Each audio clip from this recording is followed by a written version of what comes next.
ফাতেমা রাদিয়াল্লাহু তাআলা আনহা দরজা খুলে দিলেন।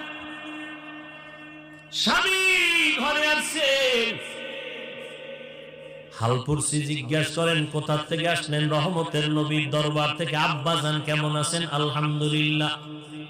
কিন্তু একটু পেরেশান দেখলাম। ফাতেমা রাদিয়াল্লাহু আনহা বলেন, আব্বাজানের কি পেরেশান? কয়েকটা প্রশ্ন চলতেছে। দুনিয়াতে নারীদের গুণ কি, শ্রেষ্ঠ গুণ কি নারীদের? কেউ জবাব দেয় না। আমি এটা শুনে চলে আসলাম। ফাতেমা, তুমি পারবানি? ফাতেমা রাদিয়াল্লাহু আনহা বলেন, স্বামী আমার রহমতের নবীর কাছে যাবেন, আব্বাজানের কাছে আমার সালাম দিবেন, আর জবাবটাও শুনায় দিবেন। দুনিয়াতে নারীদের জন্য শ্রেষ্ঠ গুণ হলো বেগানার নজর থেকে নিজেকে বাঁচাইয়া রাখা।